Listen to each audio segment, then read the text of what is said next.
tasbih itu boleh atau tidak dipakai untuk berzikir? Tidak boleh. Beda hukumnya. Dan itu yang kuat pendapat. Itu pendapat yang kuat. Ada pendapat ulama yang membolehkan, tapi nggak kuat. Pendapat yang marju. Dijelaskan tasbih itu menyerupai orang-orang Nasrani, orang Hindu, Buddha. Dalam Islam nggak ada. Di zaman Nabi nggak pernah pakai tasbih sama sekali. Di zaman Nabi sudah ada benang, sudah ada kerikil, kan bisa dibuat. Nabi nggak gunakan.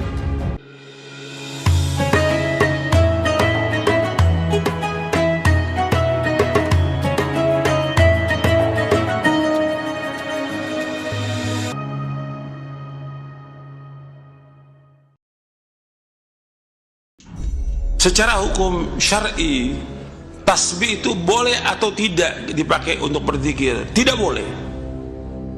Beda hukumnya. Dan itu yang kuat pendapat. Itu pendapat yang kuat. Ada pendapat ulama yang membolehkan, tapi nggak kuat. Pendapat yang marju. Dibawakan oleh Syekh Bakar bin Abdullah Abu Zaid rahimahullah dalam kitabnya tentang As-Subha Hukmu wa Tarikhuha. As-Subha Hukmuha wa Tarikhuha. Bukunya tipis, Kutaib, tentang hukum tasbih, hukumnya dan sejarahnya. Dijelaskan tasbih itu menyerupai orang-orang Nasrani, orang Hindu, Buddha. Dalam Islam nggak ada. Di zaman Nabi nggak pernah pakai tasbih sama sekali. Di zaman Nabi sudah ada benang, sudah ada kerikil, kan bisa dibuat. Nabi nggak gunakan sama sekali. Sahabat yang bahkan Nabi menyuruh sahabat apa? Wa'aqidna bil anamil. Adalah kalian berzikir dengan apa? Dengan jari. Fa innahunna mas'ulat wa mustantaqat. Karena jari-jari tangan itu akan ditanya oleh dari kiamat, dan dia akan berbicara pada hari kiamat nanti. Apa hukum menggunakan tasbih? Boleh.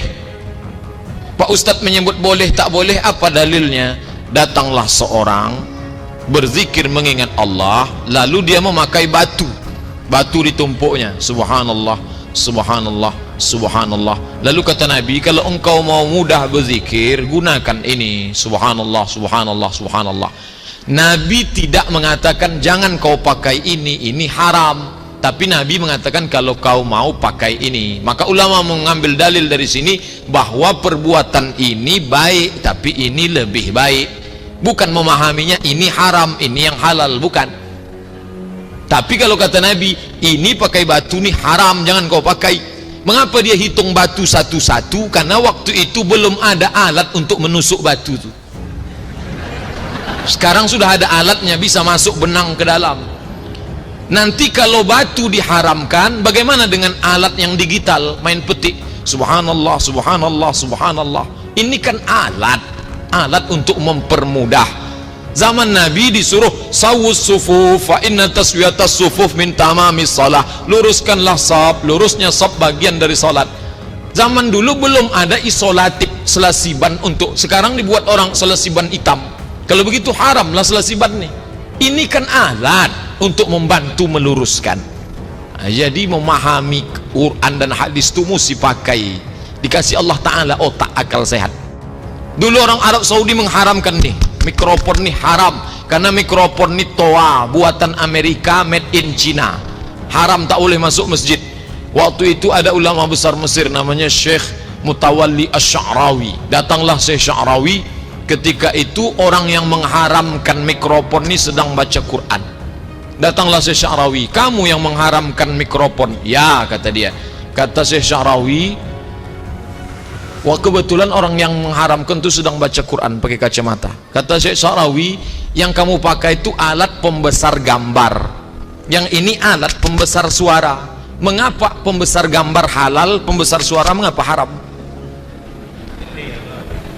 Kenapa alat pembesar gambar halal, alat pembesar suara mengapa haram? Itulah asal usul mengapa mikrofon masuk ke Masjidil Haram. Kalau tak ada Syekh Sya'rawi tak pakai mikrofon sekarang. Misalnya susah. Oleh sebab itu akal ini perlu dipakai. Dikasih Allah Ta'ala untuk dipakai memahami nas. Tapi membuat-buat amal pakai akal tak boleh. Dia mesti ada nas, tapi akal bisa dipakai. Oh, tasbih adalah ada riwayat dari Nabi SAW, Nabi Muhammad membiarkan sahabat Nabi yang menghitung zikirnya adalah dengan biji kurma. Biji kurma. Dan Nabi membiarkan, tidak dikatakan ini bid'ah. Jadi biji kurma. Biji kurma bisa diganti dengan yang lainnya. Yang penting apa gitu?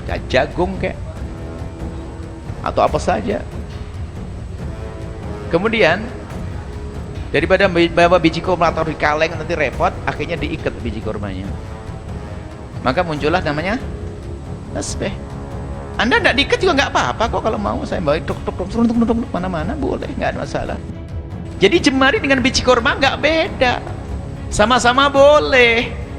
Cuman Nabi mengajari itu jangan sampai orang terikat dengan biji kurma, gara-gara nggak ada biji kurma lalu tidak berzikir. Kertas tasbih ketinggalan, diem ngomentari, oh kota ini tinggi banget tuh, wah jembatannya bagus, ini kan anak lantur di perjalanan nggak zikir-zikir. Cuman di saat ada tasbih memang betul, kalau Anda megang tasbih adalah teringatkan ya. Cuman kadang-kadang tasbih ketinggalan, lupa. Nabi mengajari, tidak boleh lupa kamu zikir kok, lupa. Ini loh, subhanallah, subhanallah, subhanallah. Hitungannya dengan jemari. Jadi ini adalah semuanya adalah diperkenankan, tidak ada bid'ah, bukan kebudayaan Hindu, bukan. Kalau ada orang Hindu pakai tasbih, ya jangan disalahin kita. Bukan itu niru orang Hindu. Jadi tidak semua yang sama itu lalu niru. Bisa saja karena ketepatan sama. Misalnya di India saja ada orang pakai tasbih, bukan berarti orang Arab niru orang India. Orang India mungkin ada yang dihitung apa waktu itu. Akhirnya tasbih sekarang kan berubah, pakai cetek-cetek. Itu kan dipakai pramugari dulu di pesawat. Masa ini bid'ah gayanya pramugari itu? Ya enggak dong, untuk ngitung saja kan, tik-tik. Sama orang ngitung berdagangan di tokonya kan, cetek, cetek, tek, tek, tek, tek, tek, tek. Nah, dirubah, akhirnya kita beli itu untuk Allah, Allah, Allah, subhanallah. Ini adalah cara menghitung saja. Boleh pakai tasbih yang kecil-kecil, boleh. Nah, saudara-saudara seiman semua, jika kita melihat pernyataan Ustadz Yazid Jawas yang menganggap tasbih sebagai bid'ah, maka sikap tersebut sebenarnya terlalu sempit dalam memahami makna bid'ah dalam Islam. Konsep bid'ah yang beliau pakai seringkali mengarah pada pemahaman yang kaku dan tidak mempertimbangkan fleksibilitas dalam praktik ibadah yang memiliki dasar dalam syariat. Ustadz Abdul Somad dan Buya Yahya dengan jelas menunjukkan bahwa penggunaan tasbih bukanlah bid'ah yang tercela atau bid'ah dhalalah, melainkan sekadar alat bantu yang sudah digunakan sejak zaman para sahabat. Dalam beberapa riwayat, Ummul Mukminin Syafiyah binti Huyai diketahui pernah menggunakan biji kurma untuk menghitung zikirnya, begitu juga beberapa sahabat lainnya. Jika kita mengikuti logika Ustadz Yazid Jawas, maka benda-benda lain seperti mikrofon untuk ceramah, pengeras suara untuk adzan, bahkan penggunaan mushaf Al-Quran dalam bentuk buku cetak juga bisa dianggap bid'ah, karena tidak dilakukan oleh Nabi secara langsung. Pendekatan Ustadz Abdul Somad dan Buya Yahya lebih moderat dan sesuai dengan kaidah-kaidah fikih yang menyatakan bahwa hal-hal baru yang tidak bertentangan dengan syariat serta memiliki manfaat tidak bisa langsung dicap sebagai bid'ah yang sesat. Justru, pemikiran seperti yang disampaikan oleh Ustadz Yazid Jawas bisa menimbulkan kesalahpahaman dan fanatisme yang membahayakan karena memisahkan umat Islam dalam kelompok yang saling menyalahkan dalam perkara yang sebenarnya bersifat furu'iyah atau cabang agama. Islam adalah agama yang penuh kemudahan, bukan agama yang membebani umatnya dengan pemahaman yang sempit. Maka, pandangan seperti yang disampaikan oleh Ustadz Abdul Somad dan Buya Yahya lebih bijaksana dan sesuai dengan semangat Islam yang rahmatan lil alamin. Nah, saudara seiman semua, itulah pembahasan kali ini. Semoga apa yang disampaikan bisa memberikan kita manfaat dan pelajaran baru untuk kita semua. Jangan lupa untuk like, comment, and subscribe, supaya kalian tidak ketinggalan info terbaru dari Dakwah Official. Sekian video kali ini, sampai jumpa di video berikutnya. Wassalamualaikum warahmatullahi wabarakatuh.